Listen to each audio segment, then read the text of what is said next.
पिछले कल जो अवैध कब्जों से संबंधित एक वीडियो डाला था, जिसमें अवैध कब्जों की नियमितीकरण के बारे में जो हाईकोर्ट का एक फैसला आया है कि वो नियमित नहीं होंगे, तो उस वीडियो से संबंधित जो है वो 2-3 प्रश्न आए हैं, जिसमें से एक प्रश्न में पूछा गया है कि क्या ये बात जो है वो जो शामलात लैंड है उससे भी रिलेट करती है।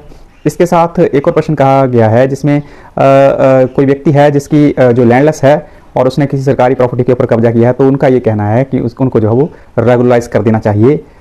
इसके साथ साथ कुछ ज़मीन के मामले हैं जिसमें समय अवधि के लिए बात की गई है।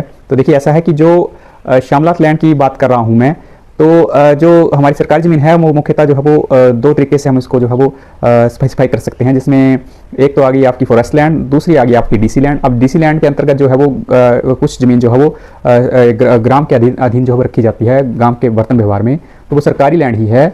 तो अगर शामलात दे से भी ऐसा कोई मामला संबंधित है तो उसमें भी ये चीज़ जो है वो लागू होगी। उसमें किसी भी तरह का जो है वो अवैध कब्जा जो है वो नियमितकरण उसका नहीं होगा। इसके साथ जो एक और बात कही गई है जिसमें कहा गया है कि किसी व्यक्ति, कोई लैंडलेस व्यक्ति है और उसने अपना घर जो है वो वहाँ बना लिया है, तो उसको नियमितीकरण कर दिया जाए। तो देखिए, ऐसा नहीं होता है। अवैध कब्जा अवैध ही होता है। अगर वो किसी तरह से आपको अलॉट नहीं हुआ है और उसके ऊपर आपने अपनी मनमर्जी से कहीं बिना किसी सरकारी दस्तावेज के वहाँ कब्जा करके रखा है, तो वो अवैध ही है, वो इसी की श्रेणी में आएगा। इसके साथ समय अवधि की बात की जा रही थी कि म्यूटेशन जो है वो कितने दिनों में अपडेट हो जाता है, तो उसके बारे में मैंने पहले ही बताया है।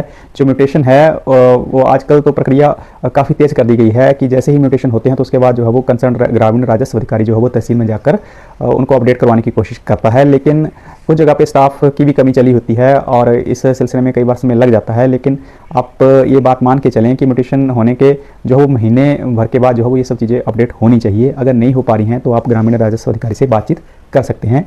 आपका जमीन से संबंधित कोई प्रश्न होगा तो कमेंट बॉक्स में जरूर पूछिए। मिलता हूँ अगले वीडियो में एक नई जानकारी लेकर। तब तक जय हिंद, जय भारत, जय हिमाचल।